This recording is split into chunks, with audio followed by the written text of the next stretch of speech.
열왕기상 15장. 느밧의 아들 여로보암 왕 18년에 남왕국 유다에서는 아비암이 왕이 되었다. 그는 예루살렘에서 3년 동안 다스렸다.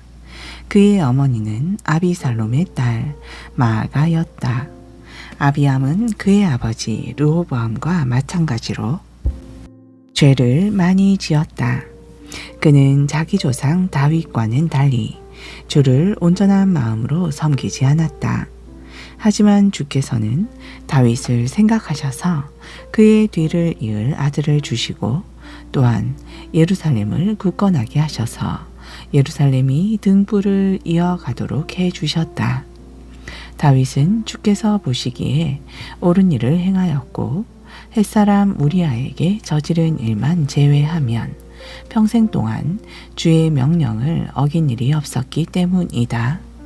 유다왕 르호보암과 이스라엘 왕 여로보암 사이에는 내내 전쟁이 그치지 않았는데 아비암과 여로보암 사이에도 역시 전쟁이 계속되었다.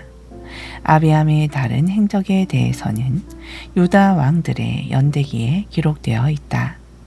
아비암이 죽어 조상들과 함께 잠드니 다윗 성에 장사되었고 그의 아들 아사가 아버지의 뒤를 이어 유다 왕이 되었다. 북왕국 이스라엘의 왕 여로보암 제20년에 남왕국 유다에서는 아사가 왕이 되었다. 아사는 41년 동안 예루살렘에서 통치했다. 그의 할머니는 비살롬의 딸 마아가였다. 아사 왕은 주께서 보시기에 그의 선조 다윗처럼 옳은 일을 행했다. 그는 유다 땅에서 신전의 남창들을 몰아냈고 자기 조상들이 만들었던 모든 우상들을 없애버렸다. 아사 왕은 또 자기 할머니 마아가가 가증스러운 아세라 목상을 만들었다고 하여 대비 자격을 박탈하기까지 했다. 아사는 그 아세라 목상을 잘라 기동 골짜기에서 불에 태웠다. 아사 왕이 산당들까지 없애버린 것은 아니었지만 그의 마음은 온전히 주께로 향해 있었다. 아사 왕은 또 자신과 자신의 아버지가 봉헌했던 금 그릇과 은 그릇들을 성전에 들여 놓았다. 유다 왕 아사와 이스라엘 왕 바아사 사이에는 그들의 통치 기간 내내 싸움이 그치지 않았다. 이스라엘 왕 바아사는 유다를 치러 올라와서 라마 서급을 요새화했다. 그런 후에 어느 누구도 유다 왕 아사의 영토에 들어가지 못하게 막았고 또 그쪽 사람들도 자기 영토로 들어올 수 없게 막았다. 그러자 유다 왕 아사는 아람의 수도 다마색으로 사절단을 보냈다. 또 사절단과 함께 성전 곳간과 왕국 곳간에 남아있는 은과 금을 모두 들여보내어 다브림 몬의 아들이며 헤시온의 손자인 벤 하닷 왕에게 지원을 요청했다. 나의 아버지와 당신의 아버지처럼 우리도 서로 동맹을 맺도록 합시다. 여기 은과 금을 선물로 보냅니다. 그러니 이스라엘 왕 바아사와 맺은 동맹을 파기해 주십시오. 그러면 바아사는 이곳을 떠나게 될 것입니다. 남왕 벤하닷은 아사의 요청에 응하여 자신의 군대 사령관들을 보내 북왕국 이스라엘의 성읍들을 공격하게 했다. 그래서 이온, 단, 아벨 벳 마아가, 긴네렛 전 지역, 그리고 납달리 전 지역을 점령했다. 바아사가 그 소식을 들었다. 그는 라마의 요새화 작업을 중단하고 급히 디르사로 철수했다. 그러자 아사 왕은 유다 전체에 동원령을 내려 한 사람도 빠짐없이 참여하여 라마에 옮겨 놓았던 돌과 목재를 가져오게 했다. 아사 왕은 그것으로서 베냐민 지파의 게바 성읍을 요새화하고 또 미스바 성읍도 보수했다. 유다 왕 아사의 행적과 그가 건설한 성읍 등에 대해서는 유다 왕들의 연대기에 기록되어 있다. 그는 노논에 이르러 발에 병이 들었다. 아사가 죽어 조상들과 함께 잠드니 그의 조상 다윗성에 장사되었다. 아사가 죽자 그의 아들 여호사밧이 아버지의 뒤를 이어 유다 왕위에 올랐다.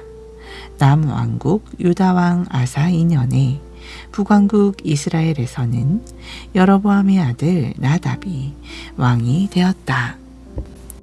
그는 2년 동안 이스라엘을 통치했다. 나답은 주께서 보시기에 악행을 저질렀다.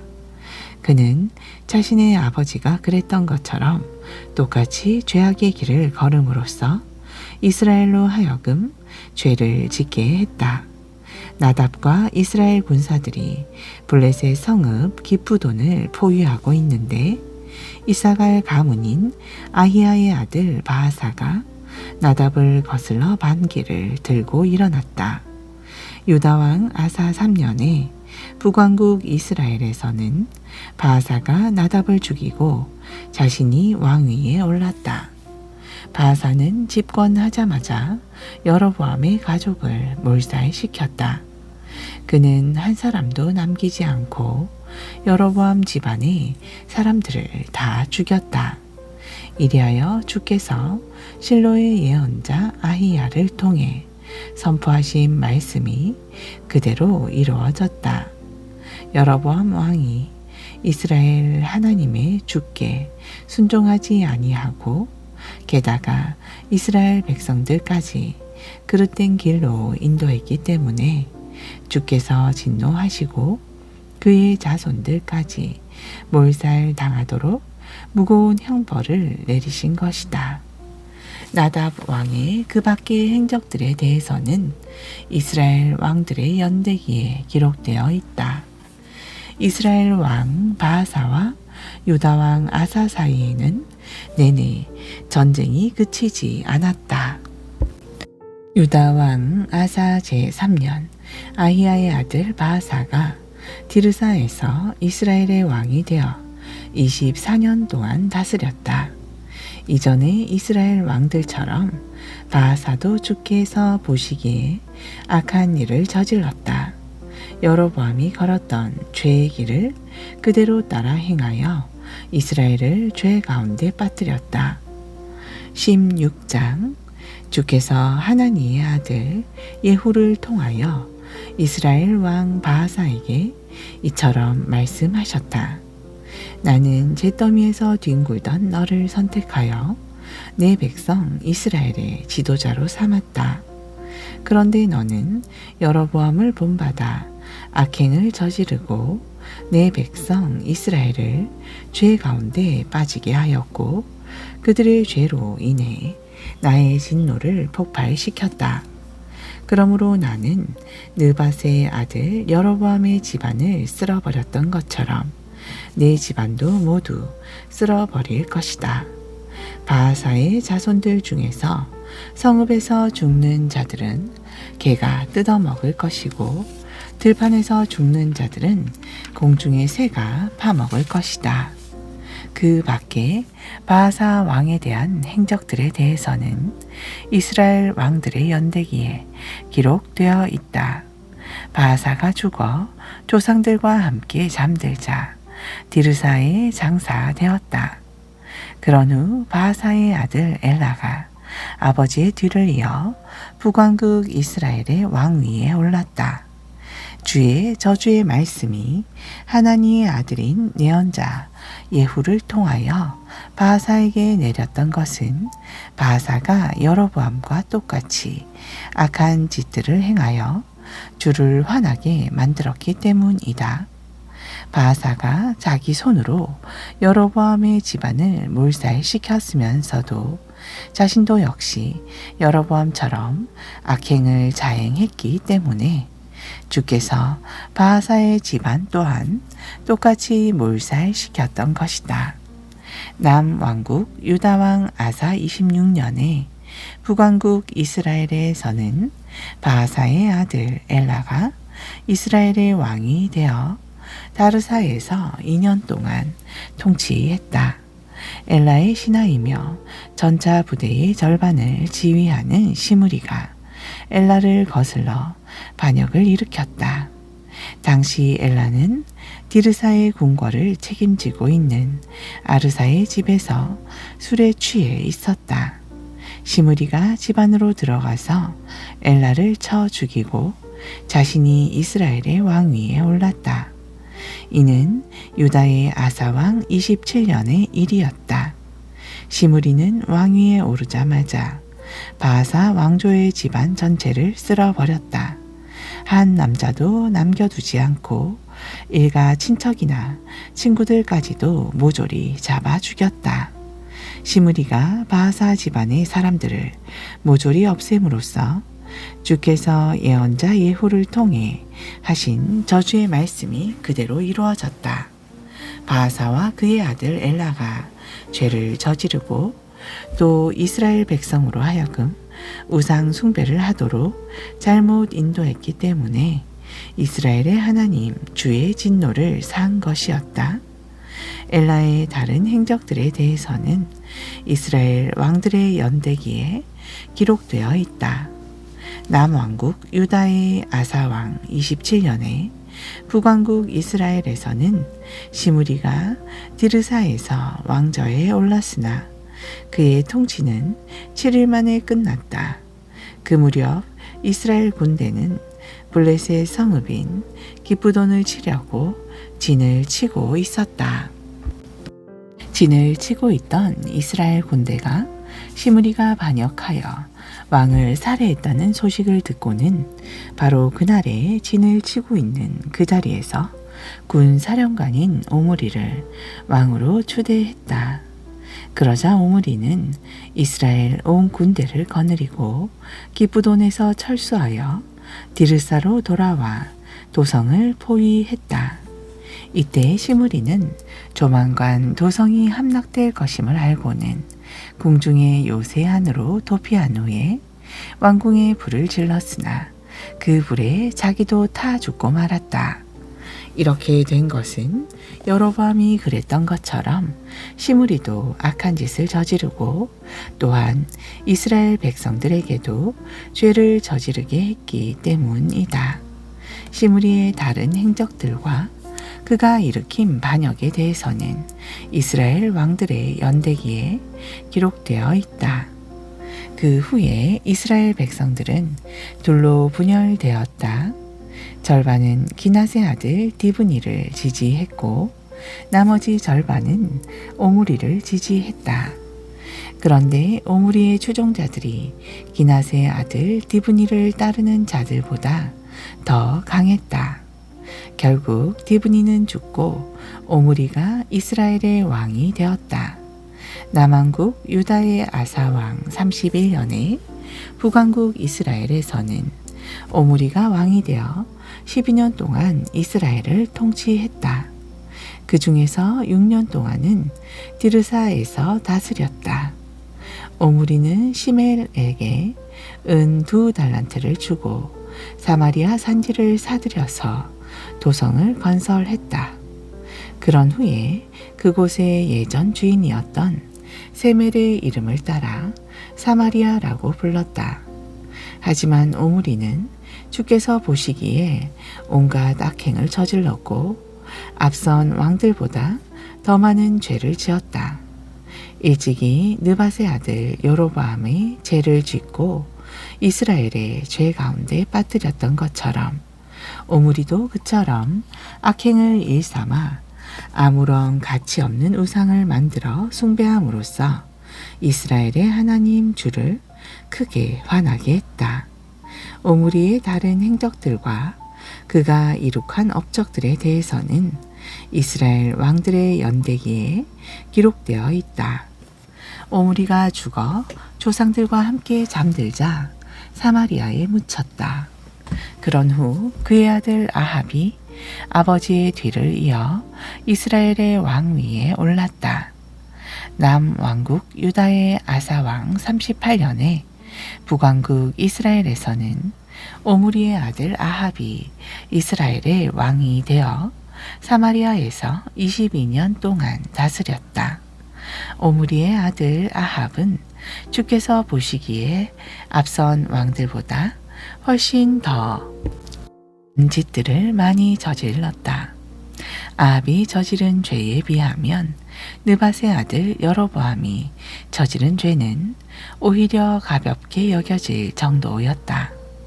아합은 시돈 왕 엣바알의 딸 이세벨과 결혼하여 바알 우상을 숭배하기 시작했다. 아합은 사마리아 도성에 바알 신전을 짓고 바알 신을 위한 제단을 만들었다. 그는 또 아세라 목상도 만들어 선왕들보다 더욱 악한 짓을 저지름으로써 이스라엘의 하나님 주의 분노를 샀다. 한편 아합 시대에 베델 사람 히엘이 여리고 성읍을 건축했다. 하지만 그는 여리고 성벽의 기초를 놓을 때는 맏아들 아비람을 잃었고 성문을 닿을 때는 막내 아들 수굽을 잃었다. 이로써 눈의 아들 여호수아를 통해 선포하신 주의 말씀이 그대로 이루어졌다. 17장. 그때에 길르앗 지역의 디셉에 사는 디셉 사람 엘리야가 아합에게 말했다. 내가 섬기는 이스라엘의 하나님 주께서 살아계심을 두고 맹세합니다. 내가 다시 입을 열기 전에는 앞으로 몇 해 동안 비는 물론이고 이슬 한 방울도 이스라엘 땅 위에 내리지 않을 것입니다. 주의 말씀이 엘리야에게 임했다. 너는 이곳을 떠나 동쪽으로 가서 요단강 동쪽에 있는 그리 시냇가에 숨어라. 물은 시냇물을 마시고 먹을 것은 까마귀에게 날라다 주게 하겠다. 엘리야는 주의 명령에 그대로 따랐다. 그는 요단강 동쪽에 있는 그리 시냇가로 가서 거기서 숨어 지냈다. 까마귀들이 아침 저녁으로 빵과 고기를 물어다 주었고 물은 시냇물을 마셨다. 오랫동안 비가 한 방울도 내리지 않았기 때문에 얼마 지나지 않아 시냇가의 물도 바싹 말라버렸다. 그러자 주의 말씀이 엘리야에게 임했다. 너는 시돈 지역의 사르밧 마을로 가서 거기서 지내도록 하여라. 거기에 사는 한 과부에게 내게 먹을 것을 대주라고 일러 두었다. 엘리야는 사르밧으로 갔다. 그가 성문에 이르자 어떤 여인이 나무를 줍고 있었다. 엘리야는 그녀를 불러 부탁했다. 제게 물을 좀 주실 수 있겠소? 과부가 물을 가지러 가자 엘리야가 다시 그 여인에게 말했다. 미안하지만 빵도 좀 갖다 주시오. 여인이 대답했다. 당신의 하나님 주께서 살아계심을 두고 맹세하지만 저에게는 빵이 없습니다. 우리 집에 남은 것이라곤 항아리 밑바닥에 깔린 밀가루 한 줌과 기름 몇 방울 뿐입니다. 나는 지금 나뭇가지를 주어서 빵을 구운 다음에 아들과 함께 그걸 마지막으로 먹고는 죽을 참입니다.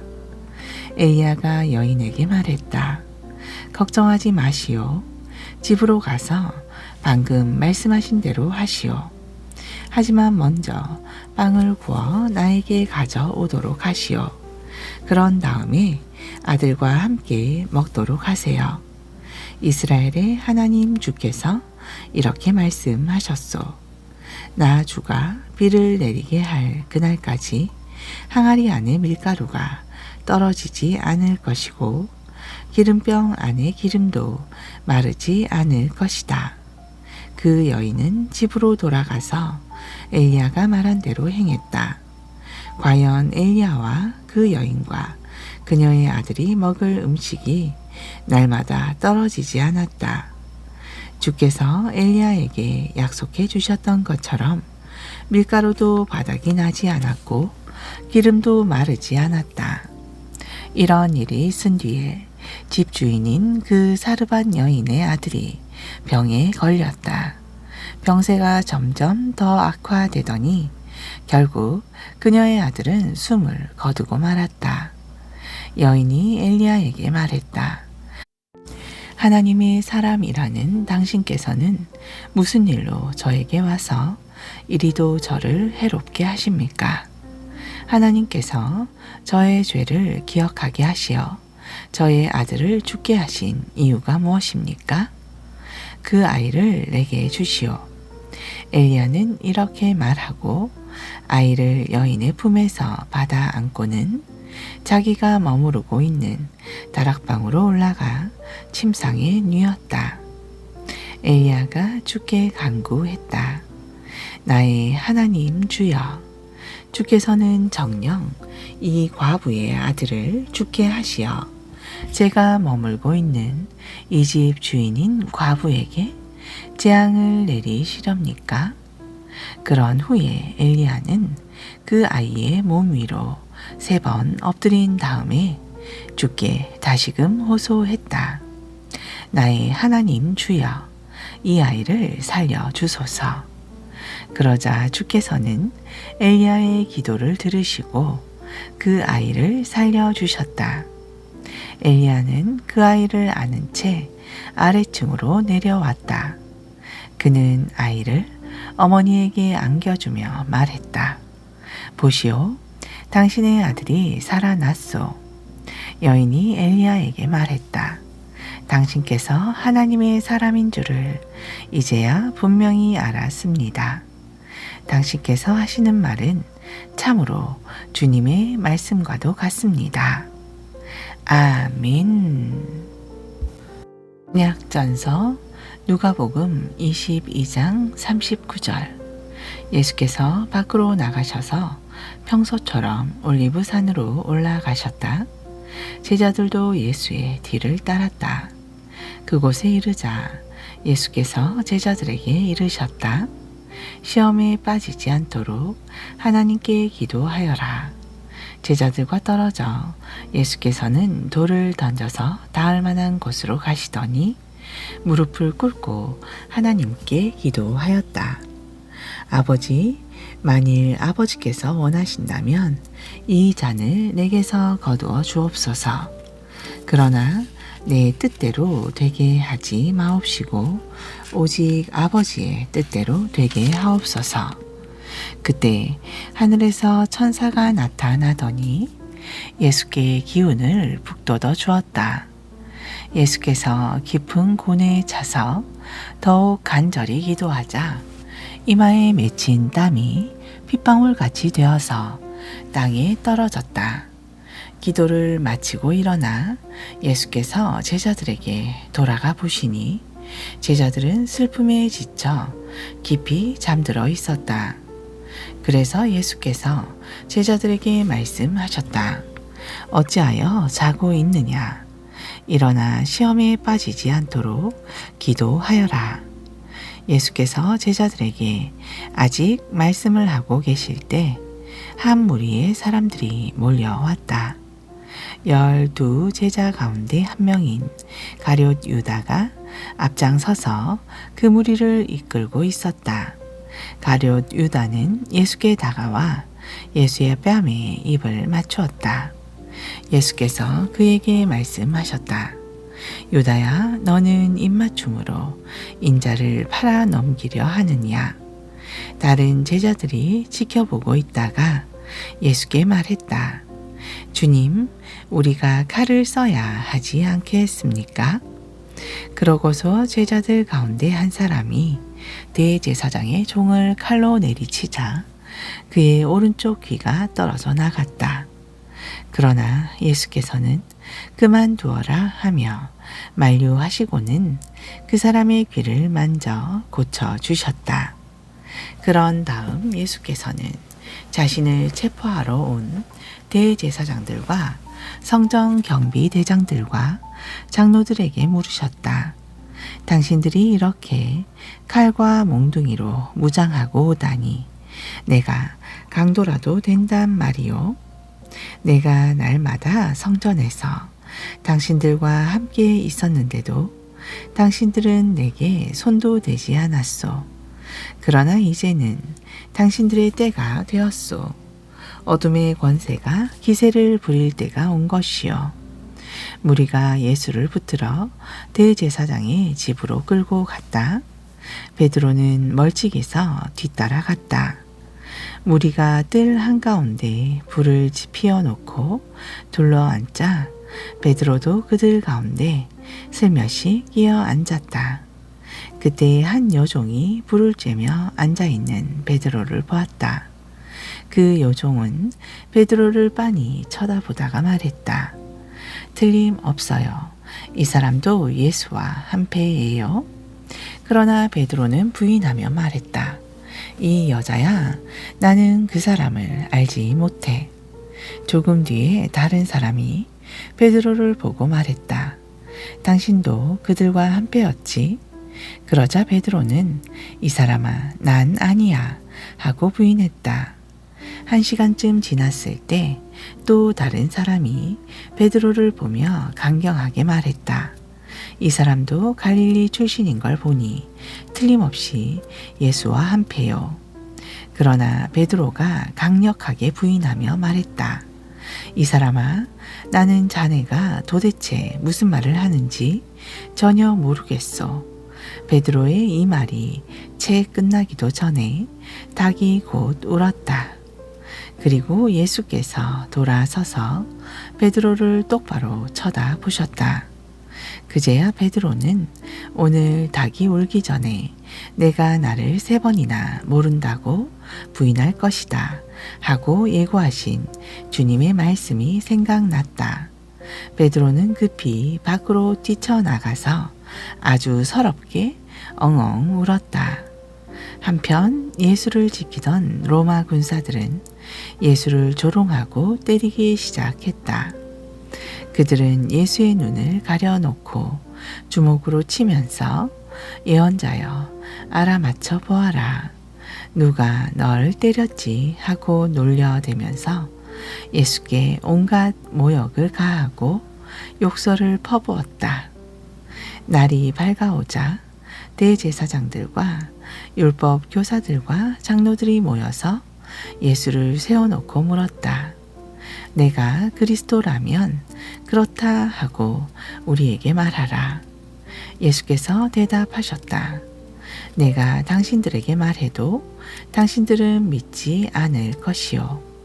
또 내가 당신들에게 물어도 당신들은 대답하지 않을 것이요.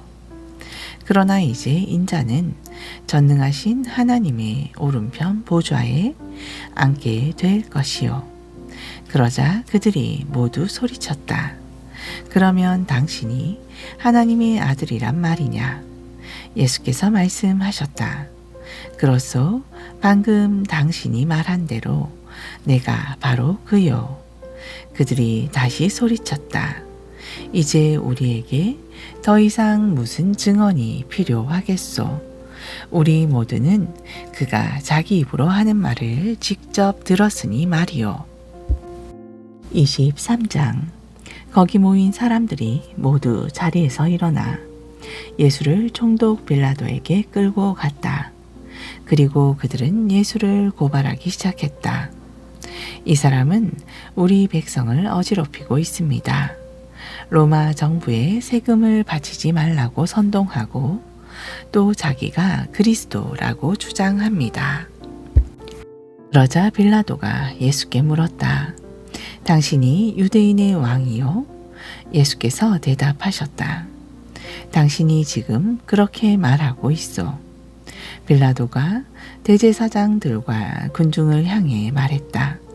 나는 이 사람에게서 죄를 물을 만한 것을 찾지 못하겠소. 그러자 무리들이 필사적으로 소리 질렀다.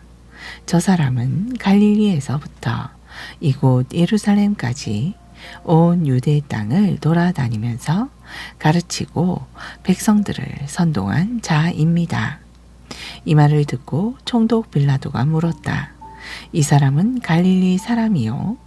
빌라도는 예수가 분봉왕 헤롯의 관할 하에 있었다는 것을 알고는 예수를 헤롯에게 보냈다.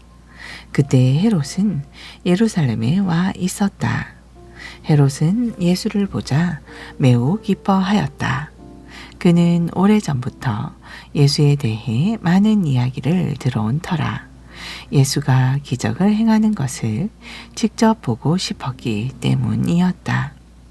그래서 헤롯은 예수께 이것저것 많은 것들을 물어보았지만 예수께서는 아무런 대답도 하시지 않았다. 그리고 대제사장들과 율법 교사들은 곁에 서서 예수를 맹렬하게 고발하는 말들을 했다. 그러자 헤롯은 자기 병사들과 함께 예수를 모욕하고 조롱한 후 예수에게 화려한 옷을 입혀서 빌라도에게 되돌려 보냈다. 헤롯과 빌라도가 이전에는 원수처럼 지냈으나 그날에는 친구 사이가 되었다. 아멘.